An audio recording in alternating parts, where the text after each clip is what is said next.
because I cuss every once. Now, What happened to that? now we are recording. Okay, I'll And put it on there. now I got you. For everyone listening, this is episode Okay. 602 with Mr. John R. Halderman. And you were doing security at the Castle Bravo thermonuclear test, the single largest explosion ever detonated by the United States. And with that, I am finished talking. You take it away, sir. Forever. Go, well, can I tell you how I got into that mess? Yeah. Okay, well, when we got out of Pendleton, they sent us to C school, Dean, Timmy, and me, and we thought we were going to Korea. Well, we didn't. So they sent us to C school. When we got out of C school, they kept us there because the Korean War was winding down. I think they finished that in June of 1953. And while we're there, we made guard mount and made movies on drills. We was on a fancy drill team, like the Few Good Men drill team. You see that? We did that on the West Coast. White gloves, Queen Anne salute, all that fancy stuff. And plus made movies of changing the guard, inspection arms, what you train people with. And we liked that. So then the top sergeant came in. He said, would you be interested in going on a secret mission for the government? Well, hell yeah. I thought, well, 19 years old, I'd get a drive fast cars and have beautiful women falling all over me and drink champagne and Hell yeah. live a single malt. And I was all for that. Hey, and so they did that to all of us. And they weeded some guys out and they kept some of them. And you go in there and you're interviewed. We thought with a couple of FBI agents. But hell, they knew all about me before I went in there. They knew all about Somerville, Ohio, where we used to run up and down the creek and hunt snakes and frogs when I was a kid. And he said, "Did you ever you belong to any organization to overthrow the government of the United States?" I said, "No, sir." He said, "Do you belong to any organization at all?" I said, "Well, yeah." Said, "What?" I said, "I belong to YMCA." So they signed me right away. Sign up this naive guy. He said, when you sign this non-disclosure act, you're susceptible. Your life's going to change and you have no rights. And if you speak of this to anybody, you're under the penalty of death. So they give you this paper, read it and sign it. Well, it looked like Egyptian hieroglyphics. I couldn't understand, but I didn't want to appear too stupid. So I held it up like I was reading it, and I couldn't read it. Had good eyes then too. I couldn't read it with a 1,000 power microscope. So I signed it. Well, then my whole life changed. So while we stayed there at Marine Corps Recruit Depot in San Diego and finished the movies, they put us all us guys that were going on to Curtis. They finally told us we were going on to Curtis. We didn't know where we were going, and they put us on that. So my happy, carefree Marine Corps days, I went aboard the Curtis. I thought it was in the German Gestapo. Boy, was it chicken shit, and you couldn't. You was afraid to breathe. It was, and Really? we ended up going up to went aboard that December the 18th of 1953 and I got off on May the 18th of 1955, a year and a half, almost a year and a half to the day. So we go up to Port Chicago up in San Francisco, and everything's real tight security. We all carried weapons, had a round in the chamber, and safety on, but and you had orders to shoot to kill. We had that from the get go. Jesus. So they pick up the hydrogen bomb. We didn't know what it was. We knew they was going to pick up something, but it wasn't armed. And they had other security. I think they had FBI, had Secret Service, a shore patrol, and everybody's. You just jump around. You're tied, tense. You can't say anything. Said whatever you hear and see and think you hear and see, you don't tell anybody. Well, because we signed that non-disclosure act. And have you read about Ethel and Julius Rosenberg while we're at it, talking I about have. They secret? were put to death for Well, they divulging sent information to the those secrets Soviets. to Russia, Yeah, atomic secrets, and put to they death. caught them, I think, in 50, put them on trial, electrocuted husband and wife in 51. So, Yeah. and we knew that at the Oh, time. yeah. Joe McCarthy, Yeah. everybody in the government would call me. And Klaus so Fuchs. anyway, we loaded that bomb up there and we set sail for well, we didn't know where we were going. But I just found I'm finding all this stuff out after our reunions. They found me in April of 2000, 47 years after I signed that non-disclosure act. And when we had our first meeting, where was it?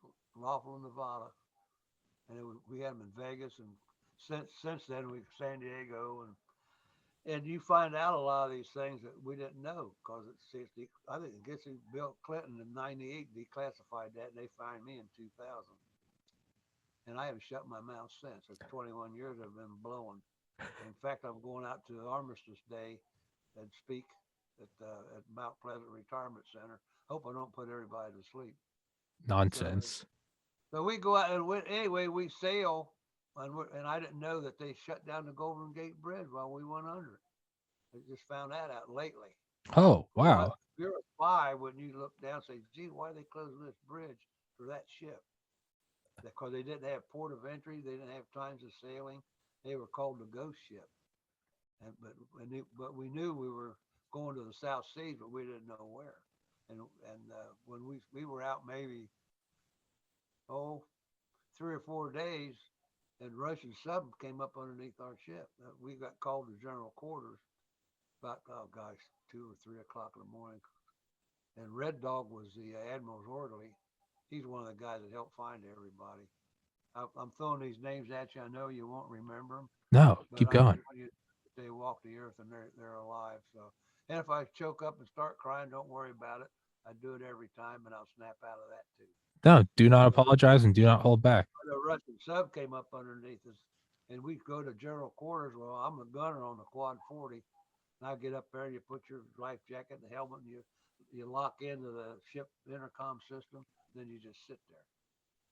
So after they dismiss us, I got a hold of Red Dog. I said, hey, what the hell happened? He said, Russian sub came up underneath our ship. I said, oh, shit. Because all the ships, we're in a big task force, and all these ships coming around our ship with spotlights, and we didn't know what was going on. And I'm glad I didn't know what was going on, because when you know things, you tell them. Yeah. So we didn't know jack, and that's fine with me. Anyway, we secured from that, and then those Russian subs followed us all the way over to a certain, I guess, our safe zone. So we get over to Marshall Islands, Bikini Atoll, and they're setting up the first shot, which was a Bravo shot, which was rated at 6 megaton, and they changed, I think, lithium deuteride. Yeah, deuteride 6 and 7. Tripled it to 15. Now, lately, they say because it came over water and there's no deterrent, it increases 30 to 40%. So all those 6 blasts they set off have all increased 30 to 40% on each one. And we were 23 miles from ground zero over open sea. The ones in Nevada, they were all in a foxhole, and the fallout would go over them and hit a mesa or a tree or a building, and it would deter it a little bit, but not us. We stood right out there and watched it. And so March the 1st unfolds, and we're out on the fantail. You know what that is? Back of the ship. Okay. Well, the prow and there's the front of the ship is the bow, and the back of the ship is the fantail or the stern. Okay. And we were out on the fantail. That's what we called it. Had a little area there, and I had dark goggles. I just one sailor buddy of mine got dark goggles for me. I was one of the few guys. The officers and the higher ups had them, but an old John Ron Halderman had them too. So you got to know some people, and the Navy runs us anyway. Yeah. So we sit down and we got our hands over our arms up over our eyes closed. And when that baby went off, you could actually see the bone in your arm. It was 1,000 times brighter than the sun. And have you ever seen SpongeBob? Yeah. Well, that's our bomb. That's our Bravo shot. Castle Bravo. Yeah. Yeah. The pie episode. Watch in slow motion, man. Yeah. So anyway, that's our Bravo shot. And that was our first one. And you could actually see I thought I was looking at an x-ray of my arm. And I thought, man, are my eyes closed? And when they few minutes, they let us turn and said, don't look into the blast. So, and some guys did. and guys were praying. Guys were saying the Lord's Prayer. And I turned around and you could, and I thought, well, it'll be off in the distance. It was right on top of us. And we were 23 miles from ground zero, and that's how quick it was. And then you turn around, you see the tidal wave coming and the shock wave, and we were standing there on the fantail, nowhere to go. And I knew we were going to get hit, and I looked at Dean Timmy, and I said, "Hey, Tim, I think we're goners." He said, "Yeah, I think you're right." Well, thank God I was wrong on that. And I put my arm down in a gun mount and braced myself because I knew we were going to I thought we were going to sink. Yeah. And when it hit us, it was like a canoe. And a sailor went flying by because they lose their balance. And I reached out and grabbed him by the back of the shirt. And we just rocked back and forth. And the superstructure I thought was just going to tip over and we were dead. That was the first one. And we rocked back and forth. And my daughter Ashley said, "Did you know his name?" I said, "I wouldn't know him if he sat down with dinner for me." I said, but I held on to his shirt until it stopped rocking. And he said, "Hey, thanks, Marine." I said, "Okay, buddy." But there we had 6 of those, and that was the biggest one. Now it's rated at 23 megaton. And what detonates them is an atom bomb, the one that's up on Japan, which is 15 kiloton. Those Yep. all The all fission these starter. bombs detonated with an atom bomb. Mm-hmm. And there's 2 stages. It's an atom bomb and the hydrogen bomb. So that was in March. That was March the 1st of '54, and we set off 6 of those. I think until May till we came back, and we'd go over to Anna Weetalk or Kwajalein, one of the islands over there, and we were over there one day, and Ed Franklin and Paul Morgeau and Chet Stenero, who they're all dead. He was a lieutenant, and I was a corporal, and we all went over to pick up one of the bombs. I don't know where it was a 6.5 megaton or where it was we had 11 and a 13. I think the smallest one was a one megaton. That's a megaton, million megaton, pounds or a million tons or whatever the hell it was. They was going to blow up the world, and I'm sitting in the chow hall over there, and nobody would even talk to me. And a sailor goes up. I said, "Hey, Pat." He said, "Yeah." I said, "Have I got leprosy?" I said, "Hell, nobody will talk to me." He said, "Hell, we weren't told not to talk to you Marines. You was going to shoot us." I said, "Yeah, that's what they told them." Yeah. That was the atmosphere we had over there. Well, absolutely. Yeah. I mean, but I find out most of this other stuff after the year 2000, and we'd go to reunions, and 47 years. So when I went to the one reunion, what surprised me, nobody talked. Still. Never told their families. You believe that? They blab it all over email and everything today. But none of us guys ever said anything to anybody, not even my own family. Yeah. And my daughter, who wrote that book about me, said, "Why didn't you tell me?" I didn't tell anybody. Yeah. But what are you going to do? You going to build a bomb shelter? No, I'm building nothing. Yeah. I'm going to sit out in my backyard and get a 6-pack of Miller and watch them bomb Cincinnati. I'm not bombing it yet. Yeah. You crush the can before it hits me. Yeah. Miller cans are easy to crush anyway. Yeah. Here I lived in Hamilton, Ohio, and I found this out. Hamilton, Ohio was on the list to be bombed. Sure. Because our hometown, I didn't know that.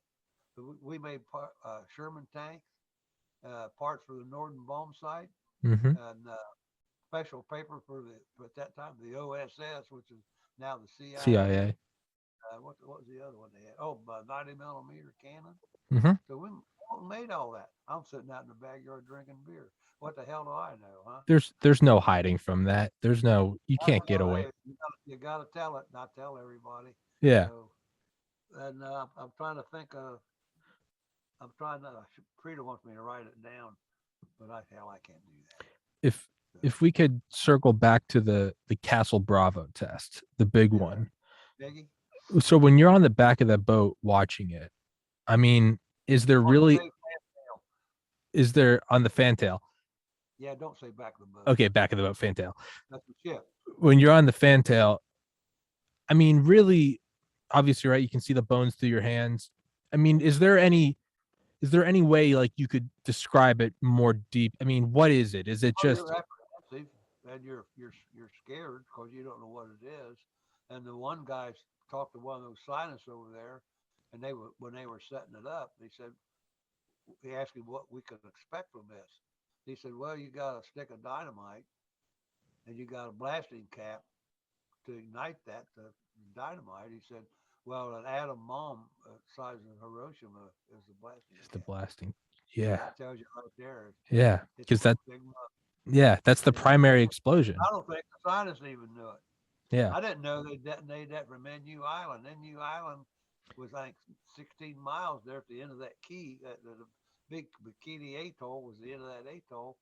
And we were 23 miles on a ship offshore. And they're the ones that detonated it. Well, I didn't know Yeah. that. And we're broadside. You're supposed to have your bow into the waves so it breaks over your ship. But we were broadside, and that's why we almost sunk. And they deliberately put us there to catch the most fallout because there's nothing going to stop it. And a lot of guys got cancer and died early Jesus. with nothing. And they deliberately left us there, and we found out later that our names weren't even on the ship's roster. They went to the archives and found that. And so if you're a dead rat, well, who cares? They tell your wife, well, I wasn't married then, but say, well, so and so died for the It was glory of his. So you know what they're doing to you now. it was intentional. Yep. So after we had that, and then you heard of the Tsar Bomba? Oh yeah, 57 megatons. Yeah. Yep, that was a 3-stage, 2 atom bombs, and Sakharov wanted, or Khrushchev wanted 100. 100. Sakharov made it 50. What gets me? That he wouldn't make any more, and they tailed him. The KGB tailed him till he died. He won the Nobel Peace Prize. Built the biggest bomb in the world. How about that one? We Well, didn't get nothing. well, Ed Teller wanted to build a 10 gigaton, right? 10,000 Well, megatons. what are you going to do is just go off in the atmosphere. Well, yeah. Well, he called it the backyard bomb. We detonate it in Montana and it destroys Moscow. Oh, the giga. The gigaton, the 10 I gigaton think he the had planned. megaton outdo that. So with Castle Bravo, I mean, I've watched videos of it. I've watched like upscaled, they use AI to turn it into like high resolution. When you're seeing that ball of fire 23 miles away, Yeah. just right, I mean, Well, I didn't look into that. yeah. I didn't look. A lot of guys looked up and saw all the colors of the rainbow, real bright, and the fallout coming, and it was like being in a snowstorm. And it fall on your skin. And the one guy on the Lucky Dragon Hmm. that Ronald lap, he was licking it off. He thought it was snow. He was. But anyway, they got compensated millions of dollars. Yeah. Those Japanese guys did. We Yeah. didn't get. So Yeah. they held us off until, well, I didn't get anything till like 2005. It was a mere, and I wrote my Senator McElroy, who was senator from Ohio. He was a mayor of not McElroy. That's a golfer. I can't think of his name. You know where my mind is. Yeah. Yeah. It's with the I lucky. wrote him. I asked him to help me, which he did. But that's why did you have to do that? In fact, these Marines from California got a film called Burning Sky, and they want to put it out on the History Channel and the Hero Channel, and they showed it on public television over in England. They won't show it here. You know why they won't show it here? Because we're all dead, then they'll show it. Yeah. Yeah. Lawsuits, Yeah. and the United States won't do it. Jeez. They were supposed to show it last June. Now they're going to show it in February on public television, but I don't believe it. That's I believe it when I see it. Can I take his hat off now? yeah. Yeah, you can take your hat off. No, I want permission. I don't want to go against you. Oh no, man, you can do whatever you want. I don't want you to shoot me. I I'm not. usually wear that when I speak. I got an American flag shirt and a independent shirt, red, white, and blue, and tennis shoes and M1 rifle, and I wear that hat. No, man, you can't do anything. I got my big flag. I got my big flag But here. yeah, that Castle Bravo. What happened? And no, I said I got my big flag right here. that Castle Bravo, that I think it fooled the scientists too. Yeah. And we had to salute them like an officer. Or you may as well salute a tree because they're from the Twilight Zone. Rod Serling come in and so that's what you get with those guys. They didn't. They had tunnel vision. They're Yeah. very brilliant, but they can't even turn on a light. Yeah. Yeah. Yeah. Specialized brilliance with. So yeah, have you? So you know a lot about atomic bomb. Have you read Richard Rhodes? Did what? Have you read any Richard Rhodes, Making of the Atomic Bomb? Yeah, Yeah. he's done that. Have you ever seen that Tsar Bomba movie? They when the guy interviewed me, Yeah. did I send you that? Yeah. The guy named Andy Webb. See, when they had a reunion out there was about 50 of us guys, and California wanted to make a clip movie about what we saw. They all tell you the same thing what I saw. Bone in your arm, real bright, brighter, 1,000 times brighter than the sun. More powerful than 1,000 times more powerful than the Hiroshima and Nagasaki, which it was. Don't look into the fireball. And I met a guy named Gene Whitford who probably passed away. He is over in a swinging town called Gnawbone, Indiana. How about that one, brother? No, He but looked, he looked into the fireball. Well, he's blind. He's paralyzed and blind. And she. last time I saw him. And but when they tell you don't look, what do? You see a good-looking chick walk in the room, say don't look now, but you turn right around and look That's at her, exactly what you do. just like they do in the farm room. I didn't look at her. You What for? I could you're see it. I could saw it through my arm. I didn't need to look directly at it. you It didn't. blinds you. Yeah. It's yeah. No, you're right. Yeah, you don't really have a choice to not look if it's coming through your arms, right? It's. I would have been blind. I would have been looking at it. No, It's. no, no, no, don't do that. And It's. don't look at the guys would look up of the fallout and there's fallouts hitting you. Look up for that stuff dropping in your mouth. Pieces of dead fish, burnt Mhm. fish. Hell, you just got hit with a 23 megaton bomb, Yeah. which is rated at now. And why do you want to go? The guys would go swimming after that. You coming in? Holy, I say, hell no, I'm not going in there. No, So not why at would I all. go up? You think I'm stupid? Yeah. Fish don't like it. Why would I want in there? They're dead. It's barracuda, guard shark watch. Barracuda, we were going to shoot a dead barracuda.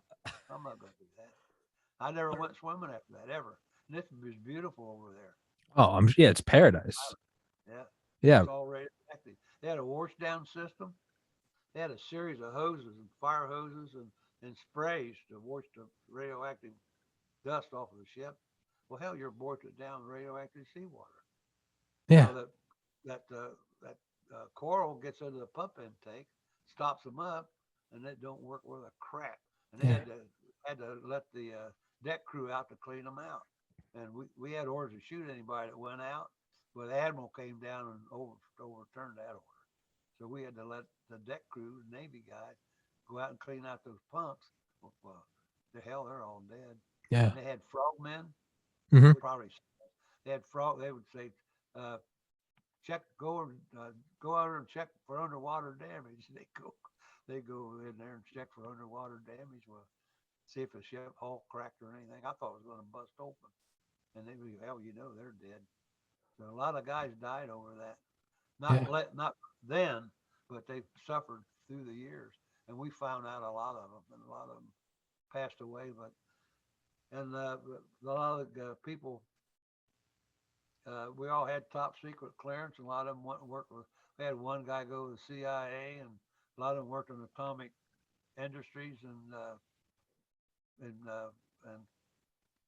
mostly atom bomb and uh, utilities. Use atomic utilities, and they're all dead. Yeah. I'm one of the few left. There might be. I don't know. I talk to a guy from California every Sunday. I call him, and he's 87 or 88, and we just run it by what we did, talk and reminisce how great we were. Yeah. We were just a bunch of weasels, what we were. But we did Nonsense. all that, and most of that stuff that I'm telling you, I found out after 2000 when they found me, and we started having them every year. And then here lately we haven't had any because we're too old.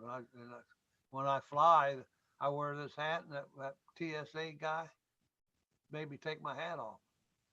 What? said, take that hat off. He was a Navy guy, and he really pestered me.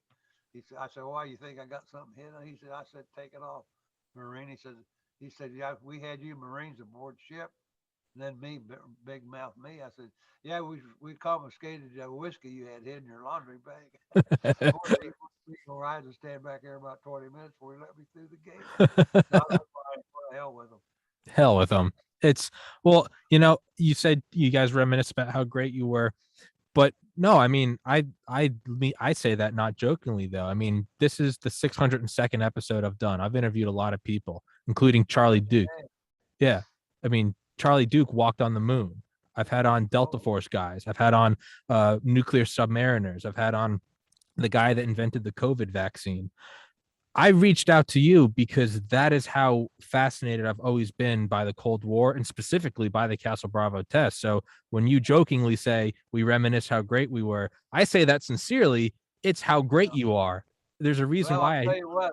When we would go to have the reunions, I'd always bring in a fifth of Glenlivet single malt and a fifth of Crown Royal. I tell this story too every time I speak, and we all sit and mostly talk about old times and our families, and some of them have a lot of birth defects too. My family never had that. And now when I go to reunions, I bring a can of prune juice and a bottle of stool softener. All that's out there is constipated Marines. hey man, hey different hey man, right tool for the right job, right? Yeah, well, you know what a constipated Marine is? What? They don't give a shit. That's right. More than ever. More. Country's going under, buddy. It's now you said or was it you did security for were you were near the Castle Bravo device? Pardon? You were near the actual device, the Castle Oh Bravo. yeah, I was right there. I wrote my name on one of them. Yeah. Was the Castle Bravo or the Romeo shot? They put the Romeo shot, which is 11 and a half, which is now 18, in the same crater as Castle Bravo. Was that ever stupid? They had it on a barge, and these frogmen had to get down there and anchor that to what coral was left, so it wouldn't drift. Well, they're dead. They're all dead. Yeah. Like 200 feet down. Yeah. And we go out there on that. I like that barge duty because you get out there and they had nice refrigerator full of food, and there's four of you guys, and two on, two off, and you get if there's anything you can hear them M boats leave the mothership Curtis when they're coming over to check you or relieve you. You can hear them start up out there because the sound carries over. There's nothing. Yeah. Yeah. So we like that duty, and you get away from all that chicken shit. Yeah. I thought I was in the German army. I'm not kidding you. I went aboard ship. We were happy, go lucky Marines and the darlings in our Marine Corps recruit depot and the drill team, and we'd march in football games and parades and make movies. That was great. I went aboard that ship. Well, I thought Hitler was up there. It was backstabbing, and you couldn't breathe. It's just brutal. Well, secrecy. They just clamped down on us, and they didn't like us anyway because we were really squared away, all those guys. Because we come out of the movie platoon, and then our shoes shine more, our brass shine more. Yeah. We knew how to. We used Jeweler Rouge, and they say spit shine them. You don't spit shine shoes because spit eats into your leather. Use water. And if you really want them to shine, you put a little shaving lotion spray on the toe and gloss it when you go out for inspection, and it shines them up real good. Now they use patent leather, but we did all that. We knew all the tricks to stay sharp. And I think one of the tricks wasn't it. One of the tricks was using, I think, kerosene. They said if you could ever find a little fuel, they said that would really make them shine. Well, yeah, but when the guys are smoking, your shoe might catch on fire too. Because a lot of them smoked then. Yeah, yeah. I didn't smoke when I went in, but when they have a break, they say they light the smoking lamp. Smoking lamp, light them if you got them, and if you didn't smoke, well, you had to police the area. So start smoking. Yeah, lay one on me. Yeah, it was bad. They're stupid habit anyway. Yeah, but I figure when you're watching thermonuclear bombs go off, maybe a cigarette doesn't seem too dangerous. I'll tell you what, if you don't have that Czar Bomba interview with me. I'll mail that to you. Well, I no, got it. I have watched it. I was going to say, because this past Friday, just 3 days ago, I interviewed Richard Rhodes, and Oh yeah. yeah, and he's in his 80s, and I had interviewed him about his book about the SS, and so I just that night he was fresh in my mind, and I was going back and I was watching old videos of him that I'd seen before, and I I saw you and they said the name and John R. Halderman, and I was like, I wonder if I can Yeah. find him. Yeah, Harold Agnew was over there too. Harold Agnew was on the backup plane of the Enola Gay. He took that picture Boxcar. of that pressure cloud. Yep. Yeah, he's a dead guy too. Yeah. Harold Agnew. Yeah, he's a nice looking guy. Yeah. They were all smart. I'm not saying that, but I think they didn't know what was going on. Some of that stuff. I Man, think it sure got away from them. I think a lot of Scared the people hell out didn't. of that. But that was the first one. Yeah. So hell, and also in '54 they were testing the B-52 bomber, which came out in February of '55 to deliver these things. Yeah. And you know what? The damn B-52s, there's some of them still flying today. Oh, they think that the Yeah, B-52 is going to be flying until 2050. well, fine with me. They'd be flying when I'm a dead rat. So Oh, that's fine. they're going to be going along after I'm dead. Yeah, I'm 30. They're going to be going. They're going to be going for 200 Little years. baby. Yeah. You could be one of my great grandkids. No, I'm 31. I'm 31. It's yeah, Right? maybe I could be your Yeah, grandkid. I got grandkids in their 30s. I got Yeah. great grandkids now, 14, 15. Wow. Takes up on you, baby. And you know what? They all want to come see Grandma and Grandpa. Well, we bring out the ice cream for them. Oh yeah. Well, yeah. You like me? Yeah, here's an ice cream cone for you, kid. Yeah. Yeah. Right. I remember sitting at my mom's parents. I never met my dad's parents, but my mom's parents. Yeah, I always remember you'd sit next to them at dinner because mom would look away and Mimi she'd take all the green beans off your plate, eat them all. Yeah. Yeah. Give you some candy, give you another Well, I'm serving. still a veggie guy. I like my veggies still. Yeah. I eat it raw and cooked. More than meat. The only time I eat any meat is we go out and get a fillet mignon and drink a couple Miller. That's about it with me. I've never cooked. But my mom used to cook fried bologna, and she'd cook chicken for 10 minutes. The skin would be hanging down on, and I wouldn't eat it.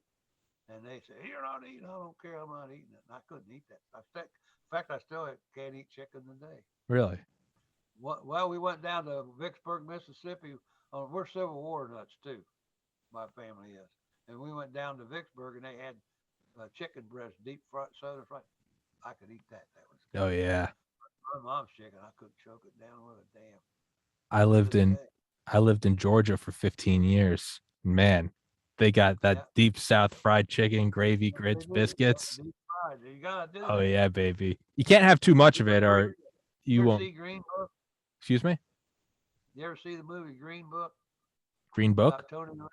No. Watch that. Hollywood got it right. All right. It's It about the black pianist that goes down there, and Tony Lip was his bodyguard. He was a mob guy. He's a bouncer, and he went with him. And it's a true story. And they became good friends. Both of them were prejudiced, I was gonna but say but Hollywood got it right. They once in a while they do get it right. Uh, which it's called Green Book. I didn't even know they had a damn Green Book. When you go down south, they had a Green Book just for blacks. What hotels, restaurants need that. Well, I didn't know I that. didn't This know. happened back in the '60s. I just didn't find that out. I saw that movie.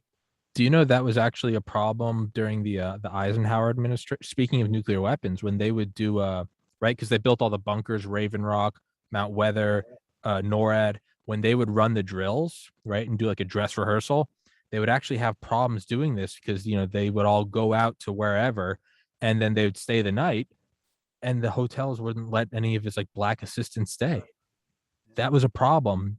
yeah. Well, where I live, we went to school in the '50s, '40s. Hell, we played ball together. We stayed all night at Ron Murphy's house and slept on the floor. We were all poor. Yeah, Growing up poor makes you appreciate what you get. yeah, And hell, I worked 2 jobs after I got out of the Marine Corps. Went to night school. You got 3 kids, and Mama stayed home. yeah. And and I tell them when they come and visit how much we love them. Said you're not in prison, you're not on drugs. You're great kids. Hell Keep it yeah, up. hell yeah. Not in. Grandpa Ron. And my great grandkids call me. What do you want them to call you? They call me great. They call me great. That ain't great. So when you're out in public, answer that, people look at you. Hey, great. Yeah, I am great. Yeah, Yeah, it's I wear that Curtis Marine hat. I got about 6 of them. I put them in the, them racks they got, you put in the dishwasher and they wash them for you. oh yeah, I got about 6 of these. good. But hell wants to wear a red, especially with Trump's red hat. I was in Kroger's not too long ago, and a couple of these black guys come up to look at the front of my hat because that Make America MAGA hat he Yeah, had was the same color as this one. And they turned around and saw that Curtis Marine. One of them was an ex-Army guy, and he thanked me for my service. But that's I know awesome. what he was doing. I Yeah, could see my. It ain't a MAGA hat. I got my little USMC on the back of it. hell yeah. Yeah, got tattoos on my underwear. No, I don't have a tattoo. That's one thing I never got. That Dean Timmy I ran with, we used to see them guys in there with tattoos all over. And Tim says, only if I ever get a tattoo, I'm going to beat your ass. I went, what if I'm not with you? He said, well, I'm going to beat your ass anyway. So he died a hard death. And I went to see him about, his wife called me and said he's dying. I said, oh, he lived in Champaign, Urbana, Illinois, which is about 4 hours from here. And I went in to see him and hugged him and I told him, I said, I got some guy out here who wants to put a tattoo on you of a devil dog on your arm. We had a little laugh of that. And we talked about that. And I said, you remember when I told you we were goners? And he said, yeah, I remember that. But we weren't goners. But I spoke at his celebration of life. He was my buddy. But you bond with these guys and it never leaves you. Yeah. Well, So how can it? How could it? when I got out, I was pretty bitter for a while. And I was pretty bitter. All you do with that, get in trouble. Yeah. And you mouth off and get your ass whipped or whatever you get. And I stopped all that stuff, which thankfully I did. I'm still married to a high school sweetheart. Been married 65 years. That's beautiful. 66 November the 19th. That's That's beautiful. the day Lincoln gave his Gettysburg Address. That's the reason he didn't come to my wedding. He's over in Gettysburg getting his feet. How But we selfish. How selfish of him. It's yeah, it's my dad's a Civil War buff and he actually traced my ancestors, Carrigan, up and we're from New Hampshire. You can actually trace them going and fighting in the Union Army. Yep. Oh yeah, you can trace Well, their we names. got ours. Her great grandfather fought with Sherman, Oh wow. and mine fought with Hardy for 35th Tennessee. Well, I didn't know that. Yeah. And we went to Shiloh, where the Shiloh Uh-huh. Church, where Grant cleaned her clock, and you go out there and there's a monument out there where Sherman fought Tennessee right there. Yeah. So Yeah. that reaches down and gets you too. Yeah. So when I hear taps and that, I still a lumpy throat. I still get it. Yeah. I hope I still do till I'm dead. We went up there on 9/11, and I talked up at the War Museum, and we went out there. And they had like a they sang hymns and they had rolling taps around the battlefield. So what that is one guy plays taps, and they have like 10 buglers, and then he quit. He stops, and the first guy they roll all around that battlefield. Boy, you talk about a lumpy throater. Really. Beautiful. That's on 9/11 this year. Yeah. Went up for that, but I think my traveling days are about over. I can't handle sitting in those cars anymore. And I go to the dead. I have to stop and take a leak all the time. And you're old. Hey man. I was up. The running Go joke ahead. of this podcast is that I can't go for more than 45 minutes without having to take I go longer than that. Oh, I can't. See, I'm going to be taking a leak in a couple minutes and I'm going to have you talk and I'll come back. Get the old can out. I know. I need to get a tell you diaper. what, I know I'm blessed because here I am. I'm halfway healthy, and I eat. I go to Winky Evans. You're here. Well, Bob Evans. You're here, Bob Evans. Yeah. The breakfast joint. Yeah. About a mile that way. Yeah. Well, I go out with a bunch of my buddies. There's 4 of us that run together. We're all the same age, and one guy had 3 strokes and he's on dialysis. The other guy had 2 bypasses and a pacemaker, and the other Norm, he's had 2 back operations and 4 bypasses. And I'm sitting there eating biscuits and gravy. Well, you can't beat that. How much did you get? Hey man, you got some good genes going then.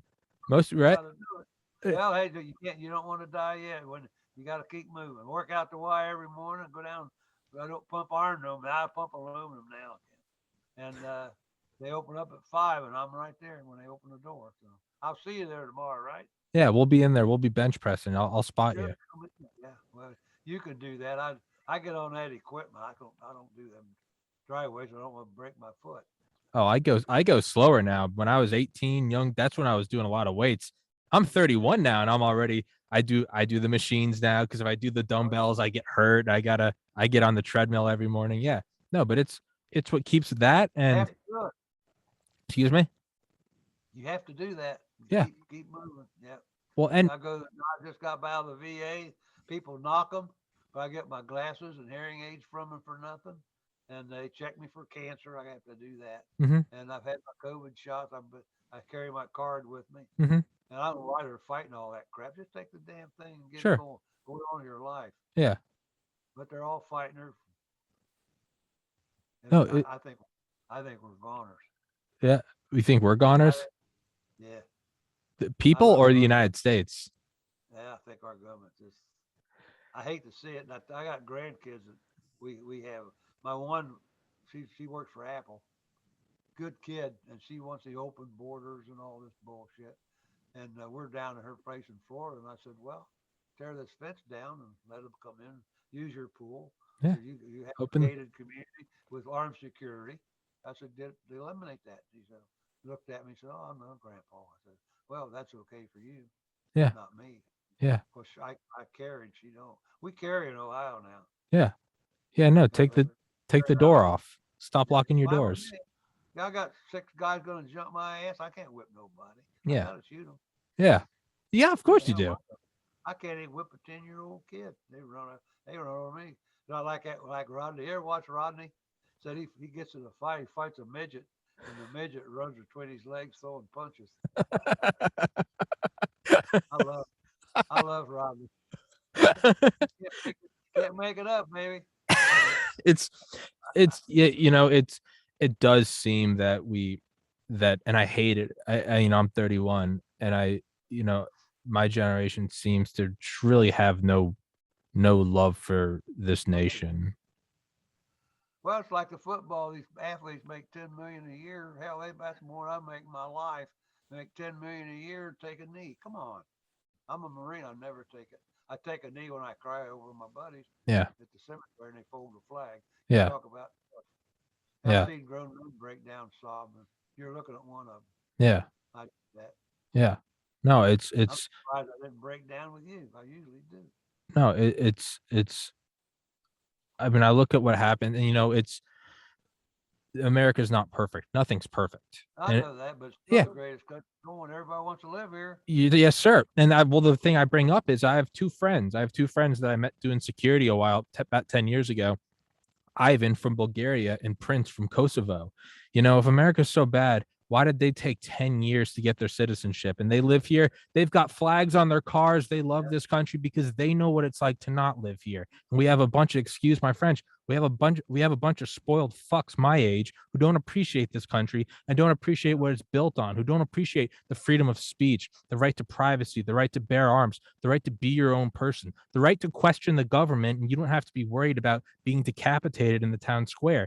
And it's dying away. And as Ronald Reagan said, freedom's only ever one generation from being That's lost. right. And like you That's just right. said, you're seeing it. You don't want to admit it, but it feels like you go, I think it's lost because I'm a bad guy for putting a flag behind me. Why do you have that symbol of hate speech? Because it's the greatest nation on earth.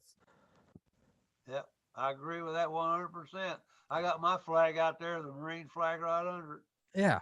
In And fact, I got it at half mast now. My great grandson just passed away in his sleep, I think, last about 2 weeks ago.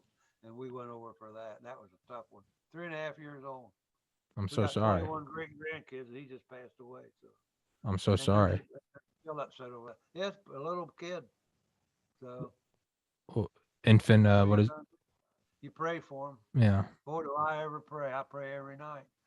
I I pray, and I told that preacher, he said, prayer helps. I said, well, by the time I get finished my prayer list, I don't get any sleep. I have to get up and go work out.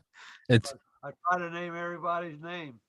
you know I I grew up very, very religious, and I stopped believing in God for several years. In 2014, my older brother committed suicide. He was 27, I was 24, I was 23, and that really messed me up. And last year and this year, I interviewed Charlie Duke, who walked on the moon, and he actually helped me kind of find my way back to prayer. And now I'm 31. I wear my brother's necklace, and I pray every day, and it gives me peace. It's not for everyone. Yep.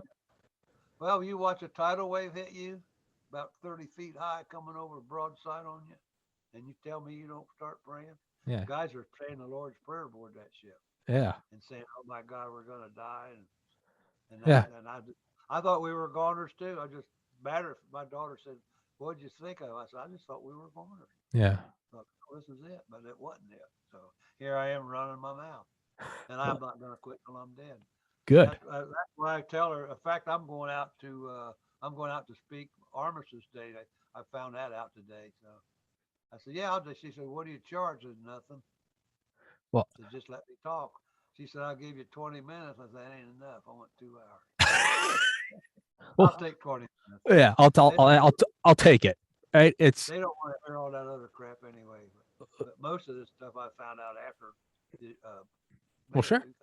sure. Yeah. Well, because it was And neat to TD know. Barnes, you heard of TD Barnes on TD Area Bar. 51? He spoke at one of our reunions. I love Area 51. Now he was a CIA. In fact I emailed him, and he spoke at one of our reunions. Said, "You know who controlled you guys?" And I thought, well, Marines are part of the Navy. We were on lease the Atomic Energy Commission. FBI said, nope, CIA. Yeah. Boy, and that stuck with me. That's been 10 years ago. Yeah. That stuck with me. No C- wonder it was checked. yeah. You don't CIA. check it. You can't. When I grew up in World War II, they had this Helmut Dan team. He always played a German weasel, and he was going to turn you into the Gestapo. And they would turn their own parents in. Yeah. The kids would, and I thought, well, no wonder it was like that. Yeah. So, and that's I was going to go to OCS. That one officer Uh, had it all set up for me to go to Quantico, and I said, "Nah, I'm getting out." He followed me off the ship when I got transferred. He followed me off to the destroyer base, to get transferred back east. And I told him no. I thanked him and thanked for what he did. But I said I just can't do it. yeah. But I don't want to get into that. I Yeah. was bitter, Yeah. and And I'm glad I'm not anymore. Every once in a while it rears up, but it doesn't pay to be like that. Hatred's bad. it's isn't it? Is it? Who's the quote? I think it's Buddha. If you are, anger or vengeance is like holding on to a hot coal with the intent of throwing it at someone else. Right. Only you get burned too. You can't That's hold right. bitterness in your heart. You can't hold hatred in Yeah. your heart. It'll wear I you let it down. go, baby. And I Gotta let think it. all my buddies, I do. I pray for them, and You there's gotta not let. many of them. Yeah. You gotta let So it go. You gotta yeah, breathe. I let go of that stuff. You better believe it. It'll pull you down. It's the CIA, the Atomic Energy Commission. I mean, Yeah. that all gets so convoluted and shady when you go back to the inception of the CIA in 47, right? It's that 47 years. But we didn't talk. We never talked. yeah. And then they went that Khrushchev and Kennedy signed that underground testing bill. Mm-hmm. I found this out too.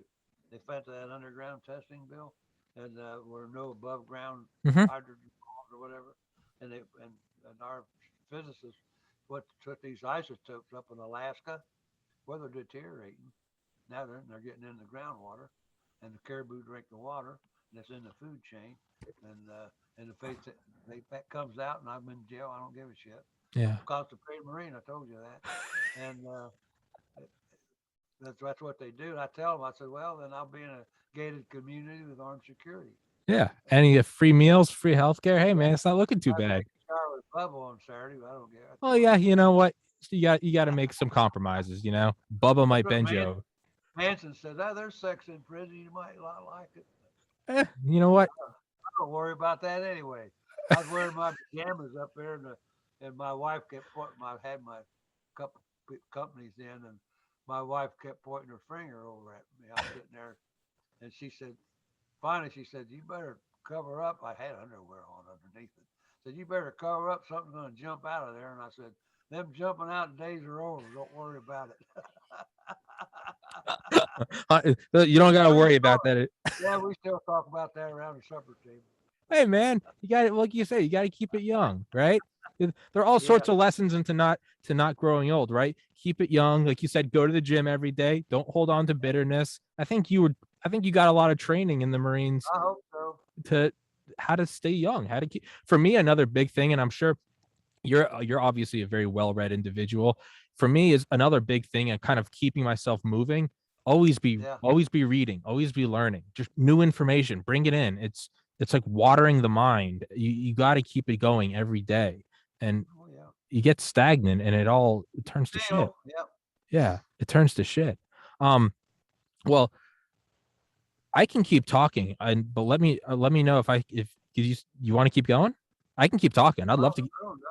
As long as you don't cut into my nap, I gotta take a nap before I go to bed. All right. Well, No, I just shitting you. uh, I I do don't. take naps. I I'm a think I'm the nap champion of the world. I tell people I got a PhD in nap and I got one in running my mouth. I got two PhDs. I don't have the napping PhD, but as you can tell, I do have My the. one son-in-law said he's going to catch me out, catch my nap. He'll take one. I told him, I said, "You'll never surpass the master, kid. You'll never surpass the nap master. I can't Surpass do. them." I can't do naps. Oh, yeah. I Well, get. you will. Hey, I'm 87. Tell me I don't do a nap, I'll shoot you. Good, as well as you should. That's your freedom. You get to take naps. That's the Third That's Amendment. my job taking naps. Yeah, yeah. I It's still get up at 4 o'clock in the morning. yeah. Well, you got it. I Yeah, got up at 4 o'clock in the morning for 40 years and now retired. So you're going to sleep till 10. I said, no, I'm not. I'm getting up yeah, at 4. yeah. I Again, don't yeah. want to sleep. So You don't have to worry about traffic jams or nothing. yeah, well, yeah, that's true too. With with actually, you know what? Like I told you, got to take a bathroom break. I got to take a bathroom break. Do you mind? Okay. Do you mind just talking to the camera? Want me to tell you a dirty joke? Tell the audience a dirty joke. Can I tell the Timbuktu joke? Did you ever hear that one? No. The poetry contest that had you never been to one of the where they give you a word and you have to make a little poem or ditty about it, and it came down to the finals was a Yale lawyer that had a PhD in political science and economics, and this guy was really smart, and the other guy just an old tobacco farmer and had his bib overalls on, and he's up there. How in the hell he got up there, I'll never know, but he was in the finals. So the word they were given was Timbuktu. So the lawyer got up and he thought for a minute. He said, "Slowly across the burning sand trekked a lonely caravan, men on camels two by two, destination Timbuktu." Well, his entourage cheered and roared, "Hell, they can't beat this guy." That old tobacco farmer from Kentucky got up and he said, "Me and Tim a hunting went and found three whores in a pop-up tent. They was three and we was two, and I bucked one, Timbuktu." Go take your leave. All I'm gonna take a bathroom break too. right.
Oh, about back just in Oh, time. perfect. Just in time after I wash my hands. Yeah. I That do was a that good a lot too. with so when you were talking about, because what you're saying about, they go and do the right, because Kwajalein, Rongelap, Alone and I, all the islands where they're detonated, and obviously they vaporized the coral, which turned Well, into they radio. usually detonated in the same area, but they had these things stored at different places. Yeah. We carried the Bravo shot on our ship, Hmm. but there's a task force over there. Sure. There was, I don't know how many ships were there, but and we flew over to a carrier in a helicopter to play basketball on the hangar deck down on the metal deck, and when you could see those submarines underwater, that water was so clear, so you could Wow. look down there and see submarines under there. That's amazing. Wow. I don't know about now, but you could then. Yeah. That's incredible. And it was all so radioactive. So when they went and put the barge there, Yeah, like you I think said, they still are. I said, what is it, 1,000 years half life, something oh like yeah. that. So those Them guys guys that, are going swimming in there. Oh, gee. In fact, all of them, most of them are dead. But yeah, here I am. I ain't dead yet. yeah, Working on it. radio radioactivity or biscuits and gravy. Nothing's Bob Evans Yeah, or hey, Castle can't Bravo. beat that, baby. I Yeah, like that. And it's country gravy. yeah, When you get the sausage gravy, you stay and eat with it all day. Country gravy is a milder gravy. yeah, And them biscuits at Bob Evans are hot too. We yeah, always call it a Winky Evans because you pig out down yeah, yeah. there. There, And the gal, yeah. well, There's a Bob Evans, not even a mile down the road from me. yeah, Yeah, the gal always brings us. I always ask for a jar of honey too. So, well, I don't eat that one biscuit and gravy. I put honey on it. That's always good. have you ever been to Waffle House? Oh yeah, Yeah, yeah. Waffle Winky House. Evans is better than Waffle House. Oh, I might have to agree to disagree with you there. You ever been to In-N-Out Burger? Yeah, Yeah, I they have once. boy, they great. Yeah, I have We once. don't have them back here. No, they do in California. I went to California when I interviewed for medical school in 2013. I went out there, In and Out Burger. Oh yeah, my buddy Ed Franklin, who I used to run with, he used to run up and down the coast out there in California. He is from San Leandro, and God, I used to get so drunk and just to get away from that damn ship. Yeah, You needed to get away from that ship because yeah. it was brutal, and I remember on the Marine Corps birthday. In fact, I'm gonna put it on my email. In 1954, we were driving across a Bay Bridge and in dress blues going to a Marine Corps party at the Fairmont Hotel, and we're throwing the empty cans out in the bay, out the window of the car out in the bay, and laughing, thinking we're smart. And we got stopped by a motorcycle cop, Oh and shit. he's a Marine, Oh shit. and he let us go. He chewed our ass out up one side and down, and he let us go and said, "Knock that shit off." And we yes sir to him and sucked up to him real big, kissed Yeah. his ears, did all that stuff. Cause I figured here we are, the Marine Corps birthday in jail in California. So we quit throwing them cans out the window. Stupid. Hey, what do you know? You're not 19, 20. Yeah, you're I don't know. invincible. Who cares? Who cares? Yeah, yeah. I was invisible, all right. Yeah. I Well, told that story. I told that coal bucket story to a bunch of fourth graders out in Eagles Nest, Utah, and the kid raised his hand, and wanted to know what a coal bucket was. You believe that? Well, you never knew what they don't have them because I think they're doing away with it. He said, "What's a coal bucket?" with what? So if we can go, so well, I do want to go back and touch on what you said about it being a ghost ship, right? When you Well, said they there, never had any times of arrival yeah, or sailing in any port.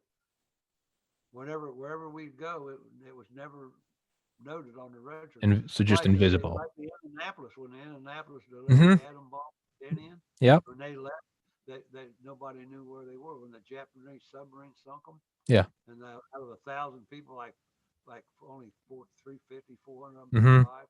Sharks ate the rest of Yep. them. Didn't know where they were. The radio silence, Yeah.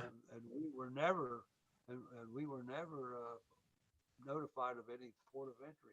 When we came back from after those tests under the Golden Gate, and the captain, the reveille that day was California, here I come. by Al Jolson. Al Jolson, you believe that? From the Jolson Sings Again, or where the hell it was, and the port pilot that guides you through the shoals into the wouldn't come aboard. They had to order a Coast Guard because he was military in to guide our ship into the pier. So So the port pilot wouldn't do it because j- we were radioactive, yeah, and we didn't know that. yeah, Now all the ships went to Hawaii except us. They wouldn't let us in port. wow, Hilo or Oahu, I mean, yeah. So wow. anyway, we found all that out. We thought they were just going home, but So because there's big owls up there singing, and his little whistle, like or he whistled that or not, but I know he did. So how about that one, brother? so so it was basically it was like black ops. Like you guys didn't exist, right? It was No, that didn't exist. And if we'd have sunk, so what? like the Indianapolis. You're right. Yeah. Mom or wife or whatnot, who's gonna care? You don't know. We don't know Now, yet. When we just found that out, all this stuff came from 2000 to maybe 10. I found out a lot, but after TD Barnes spoke to us, a lot more stuff opened up that was declassified mhm. that had quiet before, and I think all the guys that died, and there's a guy in there named Ray Pollard, and he was tying his shoe on watch, and one of these little chicken shit sergeants at that time busted him out, and I'm sure Polly ran his mouth because that's kind of horseshit. They put him in the brig 3 days bread and water. Well, Holy the Marines run the brig in there, so we took care of it. We bring him yeah. fish sandwich, bring him ice cream. When the officers or the backstabbers weren't around, we would do that for him.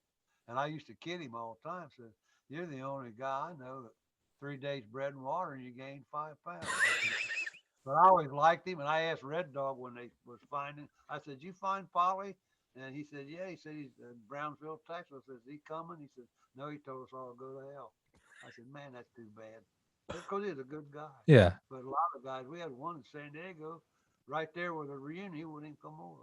Said, "I don't want to talk to none of you." Now, I do. I want to talk to him. n- I don't want to let go of that. now, why is that they didn't want to talk to you Because guys? they were treated bad, and Okay. guys that they trusted turned them in on Mickey Mouse stuff, and when these guys left, and Ezel and KD Wolf and me all made sergeant. So I was a platoon sergeant, and I told those guys, I said, "Stay squared away, don't miss formation, and we won't have any trouble because Yeah. you're the one they cheat their ass out." Yeah. And I said, if you got a button loose, you know damn y- well you're gonna get. Don't do that. Yeah. So we didn't have any trouble. And my claim to fame as a Marine sergeant, I never wrote anybody up. I'd never do that. What for? You bond with these guys, Yeah. and that shoes untied, just tie your shoes. Yeah. I'll stay there. Go ahead and tie that. Yeah. You didn't have to worry about it. Don't be an asshole. And Yeah. all three of us guys did that. We stopped that stuff. And a couple of them, that one officer asked, "How's the men, Sergeant Harmon?" "Fine, sir." So I tell him, I want to tell him shit. Yeah. Yeah. They Fuck turn him. around. Halderman turns you in. Well, I'm not turning anybody in. Yeah. Like Yeah. one guy, he had just made corporal, and he always wanted to write people up. And his name was W.P. Smith, and he stayed in 30 years. He's a chicken shit little bastard. And I never told his daughter that. She asked me how he was, and I just said he's all right. He wasn't. Well, just his daughter. Yeah. Yeah. Well, yeah. After he died. Yeah. And he always wanted to ride him. He said, "I'll go over your head." I said, "You don't want to do that." So I had an officer named Harold Washington. He was Tashawa. He fought in World War II with Chesty Puller and the Marine Raiders. Oh And wow. oh yeah, and they grabbed him out of a foxhole as a staff sergeant in Korea because they needed an officer. He was our second lieutenant, who I reported to. Tashawa, fierce warrior in Japanese. And I said, I went to Tosh. I said, "Lieutenant," I said, "Corporal Smith wants to write. Haltler wants to write him up. I don't want him to." He said, "Well, send him up." So I said, "Hey, Smitty," I said, "Lieutenant Washington wants you to report to his office." We go up there, and he said, "Corporal Smith." He said, "Yes, sir." He said, "Knock that shit off." And that was the end of that. He was my guy. He's the one that put me in for OCS. Yeah. He died of cancer too. I went to his funeral. Is- He was from Carlisle, Kentucky, and I went to that. That's a lumpy throater too. yeah. When they played in the Garden, I just lost it. Yeah. Is And the colonel was Colonel, his buddy. Usually a Mustang don't get higher than a major because Annapolis and West Point get all the generals and yeah. the army and all that. Mustangs just get up to major. Well, this colonel, he was a full bird colonel. His name was Pat Garrett, the Billy the Kid, and he said he come over and introduced himself, and he said, "Yeah, I went in with Tashawa." I said, "You are?" He said, "Yeah, I'm a colonel." And I looked at him. I said, "You a full bird?" He said, "Yeah." I said, "You impress the hell out of me because you guys don't get that high." So he gave a 21 gun salute. But It- I said, I caught that 21 because we used to do that too. yeah. When we were at the drill team and we'd fall out for funerals and weddings. You ever go to a wedding, hold a sword up in the air, and people walk underneath the sword? Jesus Christ, they stand there and talk. Well, after a couple of minutes, you can't Yeah. hardly hold a sword up, and that one corporal he had a sheath of swords, but hell, they stand under there and talk like they're sitting at the bar room. We get out of there, so I put my sword away. But that's what we did. Yeah. 53, that was a good year. Yeah. I'm also on the Corporal Pile thing I'm on that color guard. I carry that standard. That's for me and Ezel on that Gomer Pile, who we don't like. We knock the shit out of him. Yeah, that's a bunch of crap. And Opie hiding in a locker going to join the Marines. And Andy peeking through the window. That's restricted area. You get shot back there. You don't do that. But they did it. So With I thought I'd throw that at you before I left. with when you said, so we're talking about all these guys that die from cancer, but you're talking about how a lot of this stuff you found out between 2000 and 2010. Now, to tie in, you said you held a lot of bitterness. Was the bitterness before you found out about everything, or did you know about the radioactivity? Maybe 2000 when they found me, because I'd always go out and look for these guys. We were big racetrack fans, and we went to Del Mar Racetrack and Santa Anita and Hollywood Park. But when you're out there on vacation, and I'd look up their names in phone books, and I'd go to Vegas, and my one buddy, Red Dog, was from Vegas, and he had moved back to San Diego, and there's a stand-up comic out there named Cork Proctor who did opening acts out in Vegas, and he's in the book. So I called him. This was in I think '93 because they didn't have off-track betting back here then. You had to go to Vegas to bet Breeders' Cup, and all that stuff. So we're out there betting the Breeders' Cup. I just got in the phone book. I saw Proctor, called him, told him who I was. He said, "Yeah, I remember you. You was on the cruise with Red Dog McKenzie and Wilbur." I said, "Yeah." I said, "Would you give Red Dog my phone number when you see him?" I gave him my phone number at that time. Well, hell, I may as well send a letter to Santa Claus. Oh, he that shit. He never got nothing. And of course, Proctor probably whatever he did, Yeah. put it in his safe deposit box, I guess. Yeah. Safe for life. Yeah. But so that was '93. So another 7 years. And Ed Franklin, I ran with him. And I come to find out his wife worked at the Oakland police station. He said, "Why didn't you go in the Oakland police station?" And my wife was at there at the desk. I said, "Well, now you tell me." Yeah. Yeah.